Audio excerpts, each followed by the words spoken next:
Welcome to webs media Telugu. Annamayya జిల్లా Madanapalle rural మండలం Vempalli cross వద్ద తీవ్ర ఉద్రిక్తతలు చోటు చేసుకున్నాయి. శ్రీనివాసులు నాయుడు అనే యువకుడిని సిఐ కళా వెంకటరమణతో పాటు కానిస్టేబుల్ అకారణంగా బూట్ కాలితో తన్ని చితకబాదారని ఆరోపిస్తూ గ్రామస్తులు ఆందోళనకు దిగారు. మదనపల్లె బెంగళూరు జాతీయ రహదారిపై పెద్ద ఎత్తున నిరసన చేపట్టడంతో వాహనాలు భారీగా నిలిచిపోయాయి. విషయం తెలుసుకున్న ఎమ్మెల్యే షాజహాన్ బాషా సంఘటనా స్థలానికి చేరుకొని గ్రామస్తులకు మద్దతు తెలిపారు. యువకుడిపై దాడి చేయడాన్ని తప్పుపట్టిన ఆయన సిఐ కళా వెంకటరమణ ప్రవర్తనపై తీవ్ర ఆగ్రహం వ్యక్తం చేశారు.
అధికారం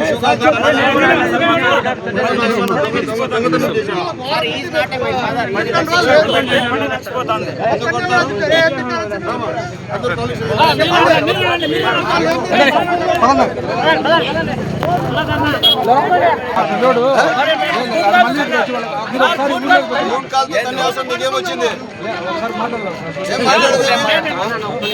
మాట్లాడేది మీకు బూట్ కాల్తో తనే అవసరం ఏమొచ్చింది? నా ఇష్టం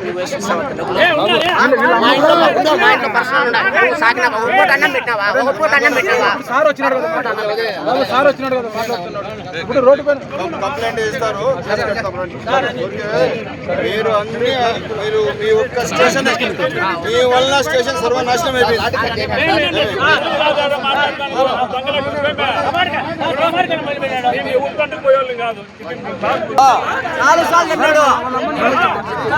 వాళ్ళమ్మతో ఏం పని, వాళ్ళమ్మతో నీకేం పని? మా ఫ్యామిలీ మ్యాటర్ అది, మా ఫ్యామిలీ మ్యాటర్ అది, మా పెద్దమ్మతో నీకేం పని?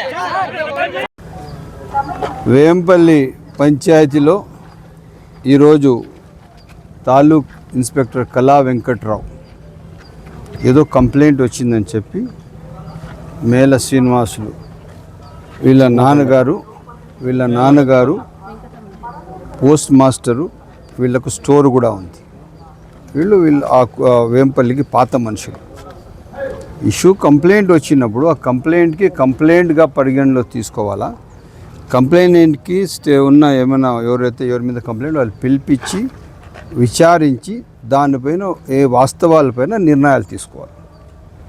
లేకుండా నేరుగా వాళ్ళ ఇంట్లోకి వెళ్ళిపోవడం, వాళ్ళకు ఏదంటే దుర్భాషలాడడం, బూట్ కాల్తో తన్నడం, ఇదంతా ఏదైతే సర్కిల్ ఇన్స్పెక్టర్ కళా వెంకట్రావు చేసి నేను పూర్తిగా ఖండిస్తున్నాం. తెలుగుదేశం పార్టీ ప్రభుత్వం ప్రజల ప్రభుత్వం, ఇది ప్రజల కోసం ఉన్న ప్రభుత్వం, ఇది ఎవరు పెత్తందారుల కోసం కాదు. ఇది ఈరోజు ఒక గ్రామంలో పండుగ జరుగుతూ ఉంది, దౌర్జన్యంగా పోయి అక్కడ కొట్టి ఈ వాతావరణం సృష్టించి ఇక్కడ ఉన్న టౌన్కి ప్రశాంతమైన మదనపల్లి కాన్స్టిట్యున్సీ ఈ విధంగా చేయడం తక్షణం మేము పార్టీ ఆఫీస్కి పెద్దలు చంద్రబాబు నాయుడు గారి నోటీస్ తీసుకువెళ్తాం. ఆ ఆఫీసర్ ఎవరైతే పని ఈ విధంగా చేశారో ఇప్పుడు ఎస్పీ గారు కూడా లెటర్ ఇవ్వడం, ఎందుకంటే ఒక తప్పు జరిగినప్పుడు జిల్లా అధికారి గారి నోటీస్ తీసుకురావాలి. అదేవిధంగా మన ఎస్పీ గారు మంచి మనిషి, ఆయన నోటీస్కి ఇచ్చాము. ఇదే కాకుండా కళా వెంకట్రావు అనే మనిషి పైన సిఐ పైన చాలా పెద్ద కంప్లైంట్స్ ఉన్నాయి, అలిగేషన్స్ ఉన్నాయి. ఉన్న పార్టీ నాయకులు అందరూ చేస్తున్నారు, మండలంలో ఉండే నాయకులందరూ ఇతని ప్రవర్తన బాగలేదు, ఇతని మాట తీరు బాగలేదు, ఇతను ఏదైతే ఉత్త డబ్బు మనిషి డబ్బులు వసూలు చేస్తున్నారు. సో ఇది కూడా ఈరోజు వాస్తవాలన్నీ బయటకు వస్తున్నాయి. దీనిపైన ఖచ్చితంగా సస్పెండ్ చేసేదానికి నేను ప్రభుత్వానికి చేస్తాను. తప్పకుండా ఎట్టి పరిస్థితిలో ఏదైతే ఒకవేళ శ్రీనివాసులు తప్పు చేసింటే స్టేషన్ పిలిపించి మాట్లాడిండాల్సింది. ఊరు మధ్యలో పండుగ జరుగుతుంది, ఊరంతా మనుషులు ఉంటారు, వాళ్ళందరి ముందర బూట్కాలతో తినడం ఏమిది? ఎవరిచ్చారు మీకు అధికారం ఇది? సో ఇది ఎక్కడ కూడా కానీ మా దగ్గర స్థానం లేదు. తప్పకుండా నేను శాసనసభ్యుడిగా నా కాన్స్టిట్యున్సీ ప్రజలకు ఏ కష్టం వస్తే నా బాధ్యత, తక్షణం దానికి నేను తెలుసుకోవాలి. దానిపైన ఏ తప్పు ఉంటే వాళ్ళపైన యాక్షన్ తీసుకుని అదే దీంతో రీతిలో ఈరోజు ఎస్పీ గారు నోటీస్ పెట్టాము. తప్పకుండా ఎస్పీ గారు డిఐజీ గారు లీవ్లో ఉన్న నేను మాట్లాడి యాక్షన్ తీసుకుంటాను. బట్ మేము పార్టీ ఆఫీస్కి తక్షణం మేము పార్టీ ఆఫీస్కి పెద్దలు చంద్రబాబు నాయుడు గారి నోటీస్కి లొకేషన్ నోటీస్ పెట్టి అతని పైన చర్యలు తీసుకుంటాం. సాఫ్ట్వేర్ ఇంజనీర్ బెంగళూరులో జాబ్ చేస్తుంటా. రీసెంట్గా జాబ్ రిజైన్ చేసి ఇంటికి వచ్చేసినాను. నేనేదో ఇంటి దగ్గర వ్యవసాయం చేసుకుంటాను.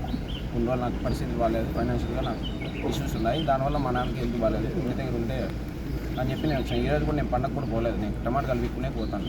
నేను ఇంటి దగ్గర ఉంటే ఇంట్లోకి వచ్చి పిలిచి దౌర్జన్యంగా ఏ కారణం లేకుండా నువ్వు ఏమీ అడగకుండా డైరెక్ట్ నువ్వు ఎట్లా చేసినావు అట్లా చేసినావు అంటే నువ్వు డైరెక్ట్గా చెప్పులు వేసుకొని కారు ఎక్కుతాంటే నువ్వు డైరెక్ట్ వచ్చి తంతాను.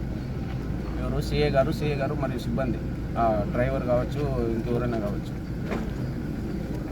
నా పైన ఇంకేమన్నా మాట్లాడితే నీ పైన గంజాయి కేసు పెడతాము, కేజీ గంజాయి కేసు పెడతాను, నీ పైన ఎక్కలేని కేసు నీ పైన పెడతాను అని చెప్పి విధించినాను. దయచేసి మాకు న్యాయం చేసి 10 మందిలోకి వచ్చి క్షమాపణ చెప్పి నా పైన ఎవరు కంప్లైంట్ చేసినారో వాళ్ళ పేరు కూడా చెప్పవలసిందిగా దయచేసి